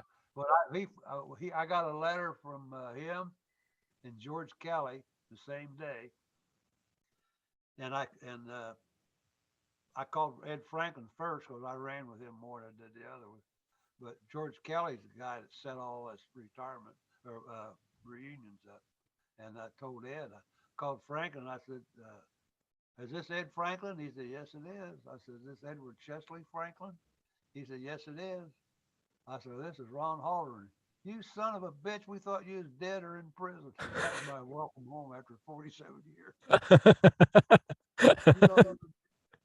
Oh, thanks a lot. We called him Ed McHead, Fast Eddie. And he's in California. He left California and went to Tennessee because the taxes were so high. I thought he'd be the last guy to leave California because that's all you heard. Yeah. California, it's California that. And they came back here to visit me before we went to that. Him and Red Dog flew back because Ed's son worked for United, the pilot, and his daughter worked for Delta. So he had all these passes. He just go all over the country and run and get guys. And then when I started running a lot of them down, like Tice, I went to see him. He died. Kelly, I went down. He was down the Fisher House in Cincinnati. He went back in too. He came out of captain. He had radioactive fallout from Mars, and he had Agent Orange from NAM. A couple of them guys did that. And I went down to see him. I found out down Fisher House. You know what that is? That's No. a it's free house. Okay. For all military veterans. Okay. That have medical problems. It's free. They stay there for nothing.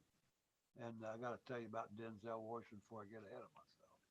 And so I went to see him, and he died the next. I said, because he and I we were in Philly together, and we walked to Shibe Park just to see Willie Mays. I said, you remember that, Kel? We walked down there and saw Willie. He said, yeah, because it was on a Sunday morning in uniform, about 20 miles, but you could do it then. Run a block, walk a block. Yeah. And I told that story at a school, and the kid held his hand up. I said, yeah. He asked me who's Willie Mays. Oh God. Oh God. It really was. So anyway, George, he died the next day, and his brother picked him up to take him home, and he died in Lawrenceburg, Indiana, and he went in and got the priest to come out and give him the last rites. I went to his funeral. I went to Morgeau's funeral, and anyway, Red Dog and Franklin's getting on my ass and said, "Hey, Holly," said, "all the guys are talking. They're calling you the angel of death. You go see these guys, they die." I'm catching the next plane out to San Diego. I'm coming to see Coming to see you guys next. you guys. In fact, Ed Franklin passed away 3 years ago. He was my Oakland Bay Bridge beer can buddy. But, I miss him. Yeah. You bond with them, and it just never leaves you, and Yeah. you never forget. Yeah. And I'm glad I get to talk about it because I never talked about it. Yeah. Who was I going to talk to back here? None of them were in the Marines back here. Yeah. I went in by myself. Who's going to come back here? But you just do it. Well, I appreciate the stories. I like them. Well, I got the. Did I ever tell you the Sophia Loren story? No. We're going to Laughlin, Nevada, and it was Derby week. I think who the hell's the horse I bet? Because I bet the Derby, and I always bet the Derby and the Kentucky Oaks, and they were having a reunion in Laughlin, Nevada, on a Tuesday, Wednesday, and Thursday, and it's $39, $13 a night, $39 for all 3 nights. But if you went, I was going out on a Monday and leaving Wednesday because I wanted to get back, bet the Derby. So I said, well, I'll just come out Monday and I'll meet you guys Tuesday out there. So the room was $39 for Monday, plus $39 for them other 3 days, which I wasn't going to be there the last day. So I go rent a car. I pull into the Colorado Bell down in Laughlin. And there's Red Dog and Franklin waiting for me in the parking lot. They didn't have a room, and they're going to stay with me. So I go up and sign up, and the gal got one king bed. I said, I don't want that. I said, what do you want? I said, I want 2 queens. I said, I don't want that. So who's staying with you? I want the name of that person. And I wrote Sophia Loren. I said, can you imagine her staying with me in the Colorado Bell, $39 room? I like to tell that story too. There's Red Dog with head to head. Sophia. You're keeping her awake. Yeah. Well, I like bullshitting like that. Yeah. Well, again, it's excuse me. Sure. To go back to who was TD Barnes? Yeah. That's the only time I've ever seen him.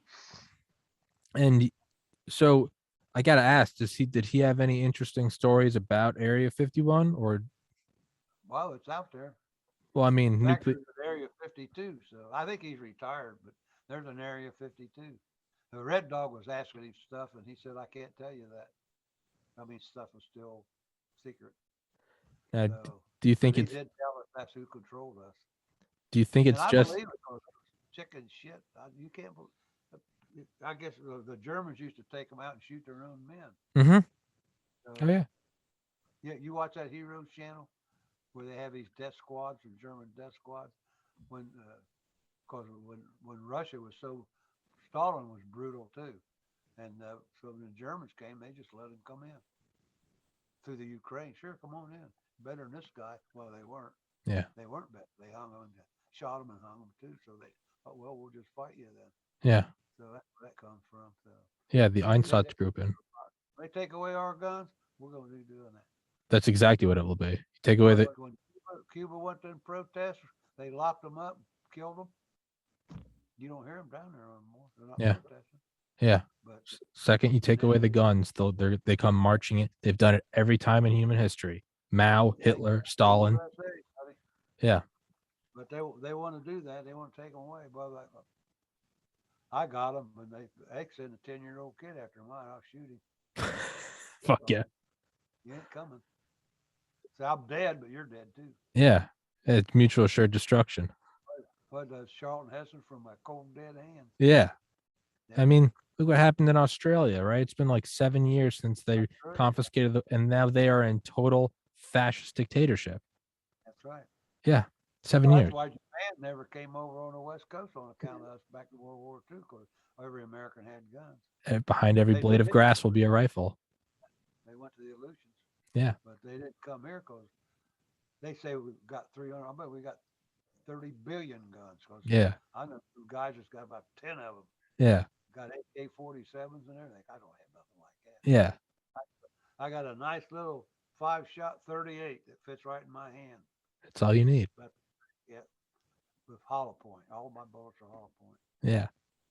Yeah. It's say it. They tear your backbone out. I was going to say, yeah, hollow points really mess you up. Yeah. No, I had one. Anyway, I don't want to do that, but somebody hell, I can't whip nobody. Yeah. I'm 87. You got to be kidding. Yeah. You can't do that. I picked up 200 pounds of weight the other day. That don't work. I lift weights. You can't kill me. Yeah, right. You survived Castle Bravo and Bob Evans. You can take on anything. Yeah. Oh, I love it. I can't help it. Got a good life. Yeah. I really am blessed. I got a nice family and 65 years with my high school sweetheart, which we've had our problems too, but sure. not like we don't kill each other over it. I'm not going to. Sure. I just go get another one. My one buddy got that Dear John out there. His name was Lottie Lottie. I don't know what his name was, but he'd always say Lottie Lottie. But he got a Dear John, say he's going to volunteer for Korea and go and stand up in front of a machine gun. And I said, don't do that, Lottie. He said, I can't help it. I said, well, there's 3 women for every man. I said, I only got one. You can have my 2 women. Yeah. You can have 5 of them. Yeah. Yeah, doing you a favor. Women don't like to hear that, but that's a true story. Yeah. Yeah, 3 for 1. See ya. Plenty more out there. Yeah. Don't go stand in a machine gun, not in Korea. He volunteered and they zipped him. I asked Tim, when I went to see him, I said, did you ever hear from Lottie Lottie? He said, no, I never heard anything either. Just a good old Southern boy. Yeah. And he'd go barefoot up there. You go to the head, which is, I don't know how many tents over it was. He'd go there pouring down rain, have mud up to his calves, walking barefoot. And he'd just come in, jump in the sack, shove him muddy feet under the blankets. Oh. You gotta love it. Just didn't care. Nope. And I have to go into it because it's a huge I love it.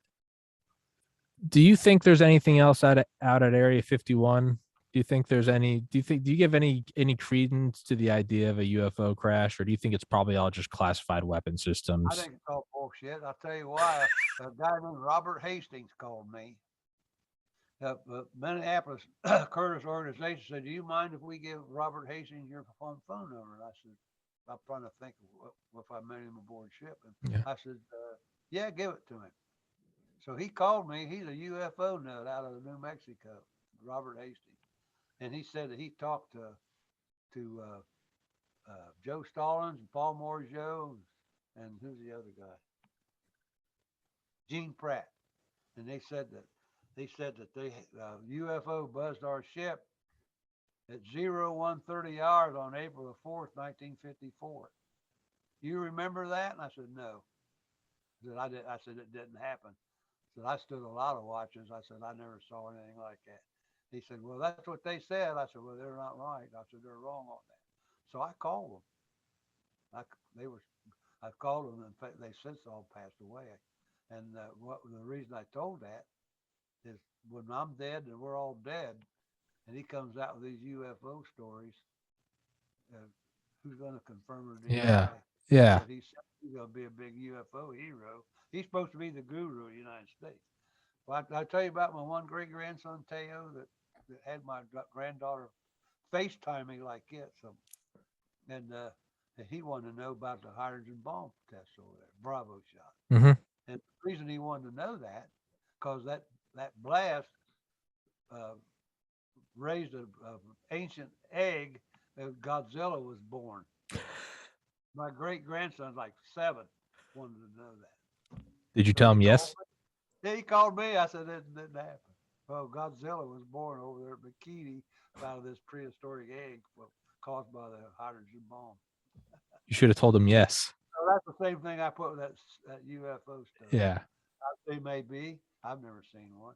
Yeah. I've seen a lot of stupid stuff in my day, but so be it. But when that guy tells that story, I want you to deny it. I will. I will pull up this tell my son podcast. that too. But like I say, we're all dying off. We're dinosaurs ourselves. And who's And gonna? like Yeah. Blazing Sky film they want to come out that the Marines made out there. It ain't coming out. It'll come out when we're dead. Yeah. The lawsuit. Yeah. They're deliberately putting us in the fallout direct line and deliberately leaving our name off the list of the shipped roster. So that's bullshit. There'll be some lawsuits flying on that one. And some of these widows didn't get nothing. Couldn't even pay off a trailer. Some of them. Sad. Not a dime. At least I get a little bit. I can buy a 6-pack of Miller with it. Yeah. I still drink them. Yeah. Good. I don't drink 6 of them. I could drink 1 or 2. But Yeah. my son's Yeah. he drives me to a restaurant. I might have 2, but then all he do is run to the toilet. Yeah. it's so evil to think that. I mean, I knew they did that with Operation Buster Jangle. That was a 1 kiloton, which is nothing, out in Nevada. And I think that was the late 40s. And that's one of the first times they intentionally exposed Marines to radiation. I didn't know they did it on Castle Bravo. Yeah. It's horrific. Sure, well, it was 1,000 times better. Yeah. More. Yeah. And that's like my one granddaughter went to, what was that, St. George in Utah, where all that fallout would come from those blasts settles right there. And she was going down there, and I wrote her. I said, "You drink bottled water down there." Yeah. To this, I was John Wayne and they made movies down there, and all those guys got cancer. Yeah. From that Nevada. So you drink bottled water. And I saw her since then. She said, "That's all I drink." Yeah. Water. Yeah. Strontium 90. That's the one that was always in the water and the milk. Strontium 90. Yep. It's still there. That's like Bikini Atoll. You see these guys scuba diving over there on those old sunken ships are still there. And what's that guy that's on can't think of his name. Showed him in there. Well, he's on the news. Whatever.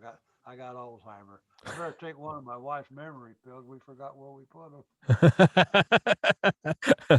She gets some memory pills. I don't take them. I should. You left him in. I feel pretty good, man. You left him in Timbuktu. I have a family that loves me, and I love them dearly, and more every day. I tell you. For make it up. People don't have that, and I'm lucky. One of the lucky few that have it. So to pivot from nuclear weapons and everything, it's you get to go for like another 25 minutes, and we'll make it a clean 2 hours. Whatever you want, I'll keep up. I don't know about 25, but I know when I ran, I ride all the time. I wrote the Washington Redskins nickname. When I sent a letter to the Washington Redskins on Redskin Drive Yeah. in D.C. and the Washington Post and the New York Times and about the nickname for the Washington Redskins. You're going to change it, and I said name them after our government and call them the Washington Lion Weasels. Have a picture of a lion with a weasel on each side of them. The Lion Weasels. They didn't write me or nothing. So if that comes out, you heard it here first. To hell with them. They don't want to hear that. No, of course Anyway, I wrote Carter after they took the hostages in Iran. Mm-hmm. I told him to load up the Enola Gay and get over there. And all you have to do is threaten them. Just load it up. I'm loading the bomb. We're coming over. We're going to blow you off the map. You don't let them go. Yeah. He was a million guy. He's our first woman president. Yeah, I know he was. Yeah. What a jerk. I know. And then after 9/11, I wrote Bush, says to load up a couple B-52s and go over to Afghanistan and take them out. Yeah. Here we are 20 years later. Uh-huh. It's... You know what we call that, don't you? Checking off a canary. Checking off a canary. I'm not allowed to put that on. It's on there anyway. Yeah, no, we're leaving it. I don't know. I'm not. No, man, you talk that old weasel. No, man, I love it. It's to jacking off a canary. That's great. Well, that's kind of hard to do. So I'm 31, right? So we've talked about Castle Bravo. We've talked about your time in the military. So, but to just kind of pivot from that, you brought it up a couple times now, and, you know, lived a wonderful life. What advice do you have for someone my age? I'm 31. You know, when I look back at me just 10 years ago, and I wish I could give him advice. You're 56 years older than me. What advice would you give to 31 year? You're 5 years older than me. You're 36. Right. What advice would you give me? I had to go in the military for 2 years right out of high school. I think when you go in the military, you get along with people. That's the main thing. And you do what you're told. If you do what you're told and shut your mouth, you don't have any problem. I never had any problem. I ironed my clothes and I ate everything on my plate and stayed squared away. I grew up I always shined my shoes and pressed my clothes before I ever went in the military. And I think when you get in there and you get away from mommy and daddy, and when we went in and we took that train ride down we went on a train from here to Chicago to LA, and then took a train ride down to MCRD. And when we got into MCRD and they closed them gates around that big old fence with barbed wire around the top of it, you know you're in trouble. And that one little old PFC come over, said, "Kiss mommy and daddy goodbye, give your soul to God, because your ass belongs to the Marine Corps." So that truer words were never spoken. And I still belong to the Marine Corps. It's still there. And I miss some of the guys, even the assholes. I kind of like to see some. You have to let go of that. Yeah.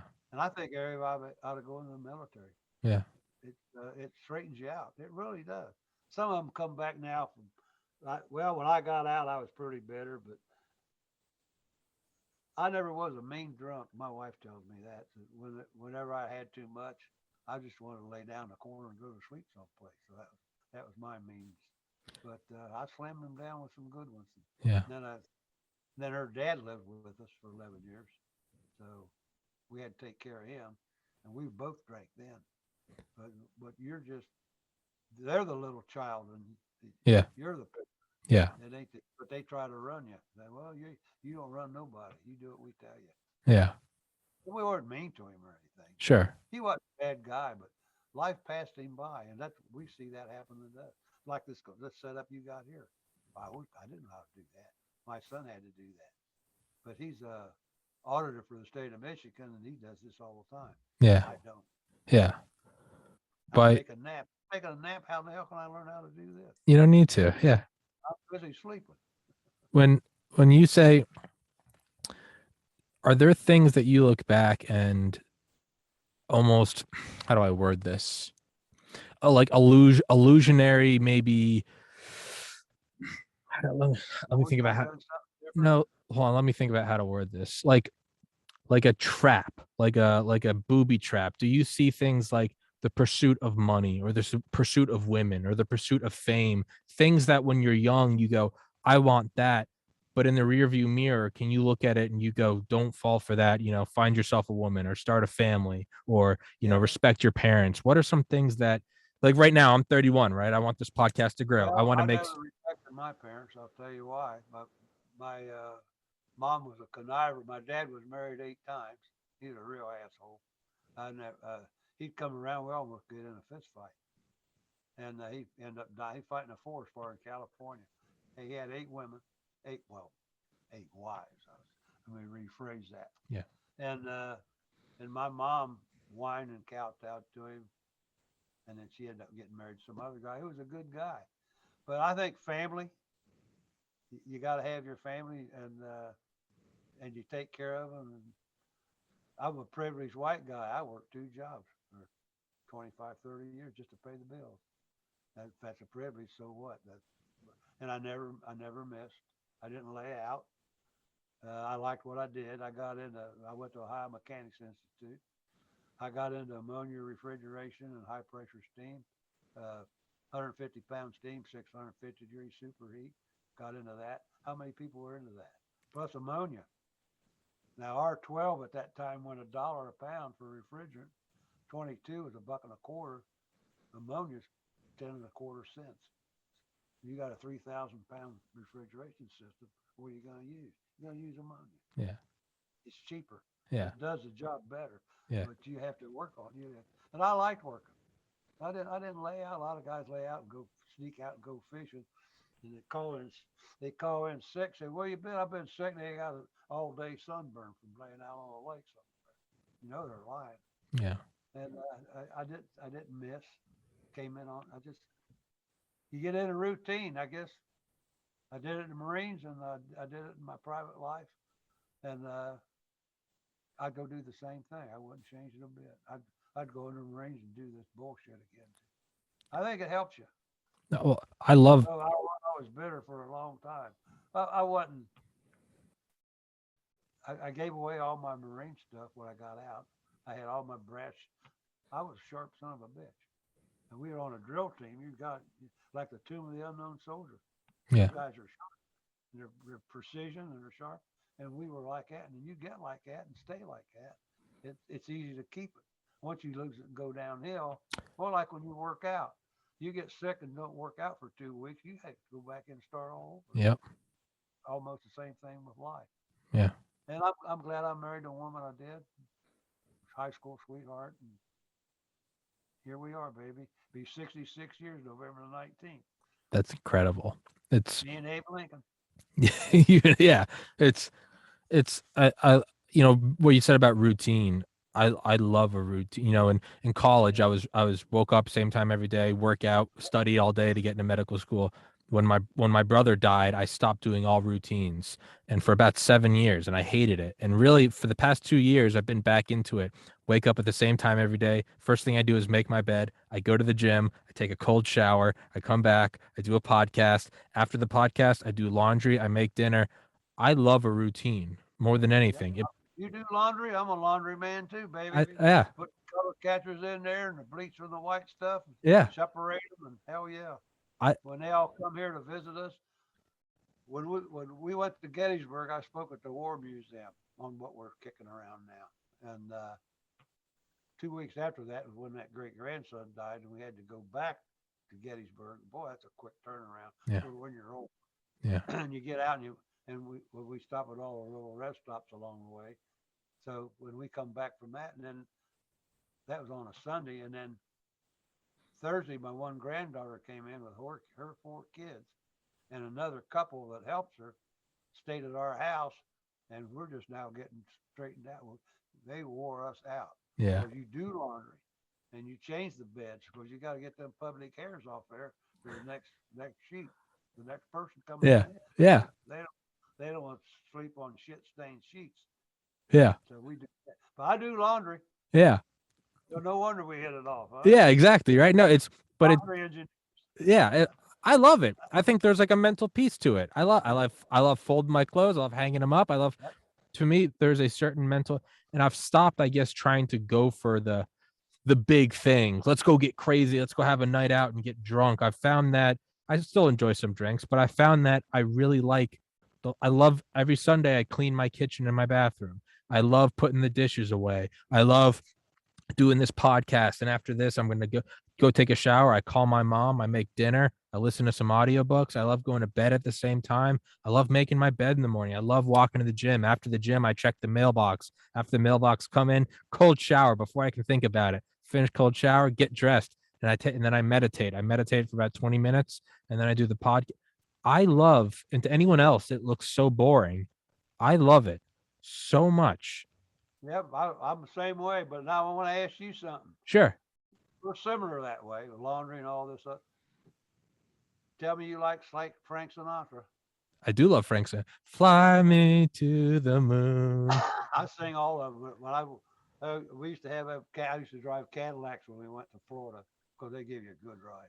Them little Alteras going to Gettysburg beat your ass up. You can't handle. My back hurts and I'm going to restrooms more. But I put in there and I had that XM radio and I got all the Sinatra stuff and I sing to my wife. I said I'm on 75-mile-an-hour cruise heading down I-75 singing Frank Sinatra and you can't get out. I I think I'm Frank Sinatra. I'm more like Clyde Sinatra. I'm Frank. Yeah. I'm his lesser known brother, Tank Sinatra. Oh, I love him and Ella Fitzgerald. I think Duke Ellington is our greatest composer. Did you ever hear Diminuendo in Blue and Crescendo in Blue with Mm-mm. Duke Ellington? Get it. Okay. It was played at shoot. I got it right here. That place they have up east, they play a jazz festival every year. Oh, Yeah, I'm gonna write it. Songs out. I'm gonna make a note of it so I don't forget it. Here, let me put it down. Fly me. Diminuendo in Blue and Crescendo in Blue. In fact, I Crescendo. got it on CD. Crescendo and blue. And here's the Newport. Jazz at Newport in 66 or 7, something like that. Duke Ellington.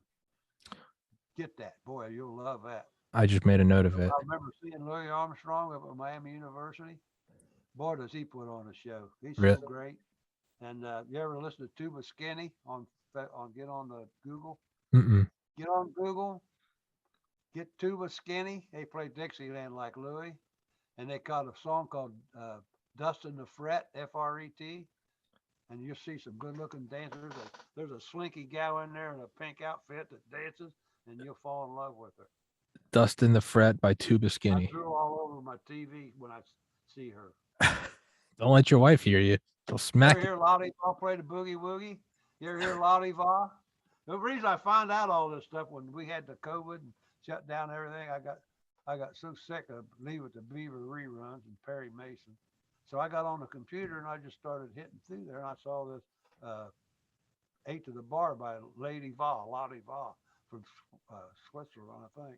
Boy, does she lay it out there like I grew up with that stuff back in the 40s and 50s. And then I saw Tuba Skinny on the side, so I just played them too. And they got them on there with they went over in France and they play good old Dixie. And there's a woman on there named Shay Cohn, and her grandfather played Woody Herman, and she's the leader of that band. Plays cornet. She's good, tough. She runs it too, and they're all nobody hogs it. They all know when to come in and they all know when to go out. Called Tuba Skinny. Tuba And Skinny remember where you got it. from John Halderman. That's right, John Ron. Yeah. John Ron von Halderman. John Ron von Halderman. I also got the Weasel and Lions, or Lion Weasels. Yeah, I'm giving you all my insight in life. I know, and I appreciate it. And when that guy makes his documentaries about UFOs, I'll come out and be like, liar. Well, hey, I'm telling you, he'll come out with them when we're all dead. Oh yeah, because there'll be no one to say that it's not true. Yeah, did you see one? I saw a lot of stuff. In fact, when I was drinking Jack Daniels, I think I did see some UFOs. Yeah, those are just the stars. That stuff will kill you. Yeah. Drinking Jack Black, boy. Yeah. When you're laying on your back hammered, looking up at the sky, and you see a shooting star. That's a UFO. Yeah, that's probably true. Yeah. Right. Well, how much you got? You done with me? Yeah. Sure. We can You wrap it don't up. want me to send you that Zarabomba thing, huh? No, You already send it to me anyway. Send it to me anyway. You've got my email. where that guy interviewed me. Yeah. He just wanted to hear the Bravo shot and the Zarabomba. He didn't want to hear about none of the others. The one I want to talk about was a Romeo on the 26th of March. It was detonated in the same crater. I thought, well, how stupid can you get? But he didn't want to hear that. He cut me off. But he's got me. I got a snow blower here. He said, I want you to shovel snow. So I saw that clip. I got a snow blower. Did you see that? Yeah, I saw you shoveling the snow. Yeah. Yeah. See them tasseled loafers? I always shovel snow in tasseled loafers. Yeah. I saw. Yeah, that's the video I was watching Friday, and I saw that. And it was. That's the one I got. Yeah. I'll send you that burning sky too. Please do send me burning. Send me burning sky. Yeah. That was the thing I told you. It's got other guys, got a lot of other Marines on there, but most of them are dead. Yeah. Send me that and send me the Zarbomba. Well, it's just, they died and they died hard. So yeah. With nothing. Yeah. That's what pisses me off. Yeah. Well, I couldn't let it get to me, but yeah. They did it, and our government's the one that did it. Yeah, they knew what they were doing. Yeah. Huh? How about the fence they're building around the Biden beach property? The White House? Biden's got some beach property on the beach. They're building like an 8-foot fence around it. Oh, yeah? How ironic. Oh, look it up. Would I lie to you? You think I ain't gonna lie to you? I tell you, I'm a truthful man. Oh, I believe you. I've been doing podcasts nonstop the last 2 days. I haven't checked the news. Have you really? Got to wonder your eyes aren't bloodshot. It's because I've been practicing it. I've done 600 in less than 2 years. I'm a work. Pretty good. Thank you, sir. Most young guys are out hunting stuff. Yeah, I love doing this. You hang out at Barney's bar, play the pinball machine. Yeah. No, I bimbos. Yeah, I had my tattooed bimbos. I had my time to party in college, and even then I didn't do it a whole lot. I've really found I love choosing a goal, and I love pursuing it. To me, I don't think there's really any greater pleasure. Find something you love and just pursue it relentlessly. In your life. Exactly. I have the best job. This is what I do. I wake up, I work out, and I do a podcast, and I love it. It's not work. Today most people are like, oh, today's Monday. I'm like, today I'm talking to you about Castle Bravo. I don't care what day it is. Well, to me, I feel retired though. It's my Monday is your Monday sucks. My Monday is I'm talking to you about Castle Bravo. Like, that's my Monday. And it took a long time to get to a point where I could do what I like. Well, I hope I didn't forget too much for you. Nonsense. My memory. My wife always wants me to take notes. And there was one time, we had that quad 40 on the bow of our ship. You see the ship picture. It's the new Curtis. When they got these bosun's chairs to shoot from one ship to another, like film. And this one guy, Bud Woodward, he made sergeant. Well, he was leaving supply. They was shipping him back to the States. So they shot that rope across another ship, and he went across that from our ship to that other ship real clean. He was scared to death. He told us later, a reunion. Well, then they put the admiral in there and shipped him across, and both ships came together like that, and he went down and dunked him, and they come apart, and he went flying up through there. They never broke a safety belt or never, but if they'd have split that rope, they'd have threw him 2 miles back in the ocean. So anyway, they took our ship after that and went to Port Chicago, took the quad 40 on, put a helicopter deck up there. My wife thinks it's funny. I said, well, the admiral didn't think it was funny. They were on we were the flagship too. Yeah. The admiralty, all the brass, the captains, the admirals, the scientists, and it was just, you can't believe it. It's just like being in prison. Yeah. And we get off that ship, first thing you do is go head to the bar. Yeah. You got to. Tell everybody. You go in there and say, where you at? What ship you on? I don't know. Yeah. I don't know. So you're pretty stupid. Yeah, I'm stupid. Sure, yeah, whatever. You can't talk about it. I was told that. Yeah. Well, you talk about it, you're dead. Sergeant I ever met. So well, I'm a dumb sergeant. And that That's guy has no idea. I like that because I was getting 168 a month. Yeah. Plus I'm drinking it up. So Yeah. Yeah. I take that's why Ed Franklin ran around with him. I guess he was a good guy. We had some good times, really. It isn't all asshole and Yeah. ass kissing and all that. We had you just gotta take your fun. And Jack Wilbur, he'd stand up on the locker box and tap dance for us like Fred Astaire. He was pretty good. Big guy. He played hockey for Colorado. Hated the Marines. So I hate them. I said, "What are you in here for?" He said, "Oh, well, I'm 2 years get my. I want to go back to school. I'm in 2 years, so they'll pay for it. Get Don't my worry GI about it." Bill. And he was a. You ever been to not the one in Colorado Springs, that big fancy joint, the big where all the big money goes there in Colorado Springs, NORAD? huh? It's a NORAD? golf Oh, resort. Can't think of Boulder? the name of it. What is it? Boulder? Oh no, he was a maitre d there. And, he would take guys out and play golf with them, and he knew how to dress. We'd go out and buy civvies, and Jack would say, "Don't buy that. You buy, say, a pair of pants for $3.95, and you can get a good pair for $6.95." He Yeah. said, "Don't buy that." Oh, okay. So we listened to him, but he knew how to dress and how, and that's what he was. He died. He had a brain tumor and died. Yeah, he got into that. A lot of guys was when we go on Liberty over there on one of those little islands. Obie Joe Draper would climb them coconut trees, knock coconuts down. Guys would drink it, coconut milk. I didn't drink none of that shit. Yeah. I ain't drinking.